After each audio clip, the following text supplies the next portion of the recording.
Monsieur le Président, l'industrie touristique du Québec sonne l'alarme. La décision de mettre fin aux mesures temporaires de l'assurance-emploi sans réforme globale met les régions du Québec en danger.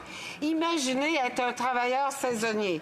Il y a 10 jours, vous vous qualifiez à 420 heures et soudainement, vous apprenez qu'il faut maintenant en cumuler 700.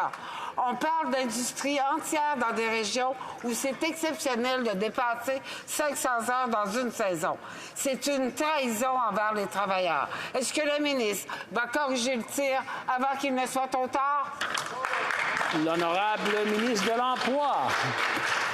Monsieur le Président, c'est exactement la raison pour laquelle nous avons décidé de prolonger le projet pilote pour les travailleurs saisonniers et c'est exactement la raison pour laquelle nous nous sommes engagés à effectuer une modernisation complète du système d'assurance-emploi du Canada.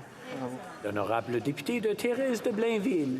Monsieur le Président, si c'est l'industrie touristique qui sonne l'alarme, c'est qu'elle est aussi menacée.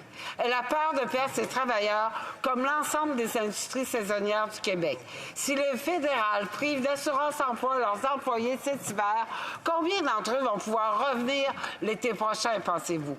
Et si les employés ne reviennent pas, on les trouve où? Leurs remplaçants en pleine pénurie de main-d'œuvre. Quand la ministre va-t-elle enfin comprendre qu'en plongeant les travailleurs dans la misère, elle plonge les industries saisonnières dans la misère, elle aussi? L'honorable ministre.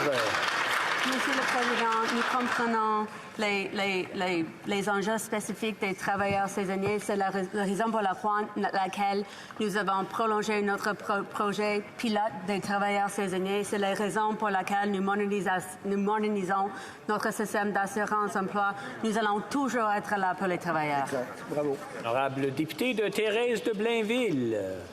Monsieur le Président, les projets pilotes, ça vient à rien régler les critères d'admissibilité.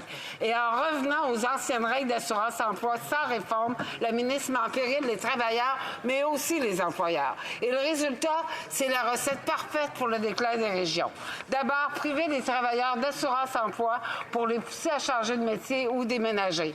Ensuite, priver les entrepreneurs de main-d'œuvre pour les pousser vers la fermeture. C'est comme ça que les régions du Québec perdent leur vitalité, Monsieur le Président. Est-ce que la ministre réalise de quoi elle se rend complice? L'honorable ministre. Monsieur le Président, bien sûr, nous sommes là toujours pour les travailleurs. On a fait beaucoup de changements dans notre système d'assurance-emploi, y compris l'extension de 15 semaines à 26 semaines pour les prestations de maladie, y compris une complète modernisation de la système d'assurance-emploi.